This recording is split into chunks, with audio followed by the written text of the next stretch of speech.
ایز هیوادونو کې خصوصي روغتیایي سکتور ډېر پرمختللی دی. زما هیله دا ده چې په ورته شکل زموږ خصوصي سکتور هم د پام وړ پرمختګ وکړي او حتی د نورې نړۍ څخه هم د خلک د درملنې لپاره افغانستان ته راشي. دا لرې نه ده چې موږ تاسو هم کوشش وکړو آینده لپاره د نورو هیوادونو د خلک دلته د روغتیایي خدماتو لپاره سفر وکړي. محترمو ګډونوالو، دا د افتخار ځای دی چې اوس زموږ خصوصي سکتور کې زیات پرمختللي پروسیجرونه اجرا کیږي. زموږ خصوصي سکتور د تشخیص او معالجې لکه د قلبي ناروغیو درملنه، همدارنګه اورتوپیدي، جراحي، عصبي او داسې نورو بخشونو کې ښه پرمختګ شوی دی. د نوي عصري طبي ماشین آلاتو په راوړلو کې او د هغې په واسطه د خدماتو عرضه کولو کې ګامونه واخلو تر څو زموږ وطنوال پیشرفته روغتیایي خدماتو ته لاسرسی پیدا کړي.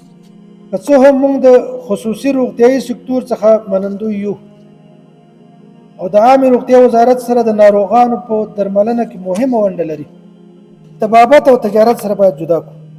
د صحت په بخش کې د فرصت طلب اشخاصو چې طبابت بدناموي هغې مخه ونیسو. زما هیله دا ده چې تاسې د شفري نسخو په عوض کې د کمپیوټري نسخو د مروج کولو، د روغتیایي معلوماتو د راټولولو سیستم یا HMIS په تطبیق کولو کې زموږ سره همکاري وکړي. دا شفري نسخې شاید په اوس دومره نوې پاتې خو شته، خلک یې ماته کله راوړي. دا به د روغتیایي حکومتولۍ په تقویه کولو کې زموږ سره مرسته وکړي. تاسو ټولو نه زما هیله دا ده تاسې د افغانستان داخل کې تولید شوي درملو استعمال ته ترجیح ورکړئ. موږ تاسو په داخل د هیواد کې خپل تولیدات لرو، کوم چې لرو د هغې نه استفاده باید وشو او هغه خپل تولیدات به هله په پښو باندې ودرېږي چې تاسې موږ مؤسسات خارجي هغه توصیه کړو چې د دغه درملو نه استفاده وشي، نو خارجي تولیدات به په پښو ودرېږي او دا زموږ ستاسو د مشکل یوازینی حل دی. په تورید باندې زموږ ستاسو مشکل نه حلیږي. کله به بندر بند وي، کله به مو سره مشکلات ګاونډیانو سره جوړیږي او کله به هغه رسیدګي چې رارسیږي افغانستان ته کیفیت به د لاسه ورکوي. دغه ټولو مشکلاتو ته نظر ښه دا ده چې داخلي تولیدات تقویه کړو او مونږ غوښتنه هم دا کړې ده. اوس انشاءالله امید شته چې داخلي تولیدات نور هم زیات شي.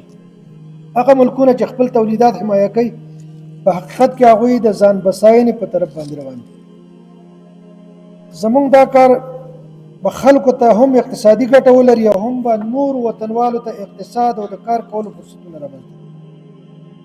دا زموږ مشترک مسؤلیت دی تر څو د خپل وطنوالو خدمت په ښه توګه وکړو او ټول هغه سهولتونه چې زموږ خلکو ته اړین دي ورته مهیا کړو. عامې روغتیا وزارت دا خپل اساسي مسؤلیت ګڼي چې د روغتیایي سکتور د تنظیم، رهبري او نظارت په برخه کې خپل رول لا پیاوړی کړي تر څو د دولتي او خصوصي سکتور ترمنځ سالمه همغږي رامنځته شي. موږ په کلکه باور لرو چې د هېواد د روغتیایي سیستم بریا هغه وخت تضمینېږي کله چې دولتي او خصوصي سکتور دواړه د واحدو اصولو، پالیسیو او معیارونو په بنسټ فعالیت وکړي او د خلکو د روغتیا ساتنه یې ګډ هدف ده. په همدې اساس موږ ژمن یو چې د دولتي سکتور ترڅنګ خصوصي سکتور روغتیایي سکتور ته هم د پرمختګ، تنظیم او معیارتوب زمینه برابره کړو.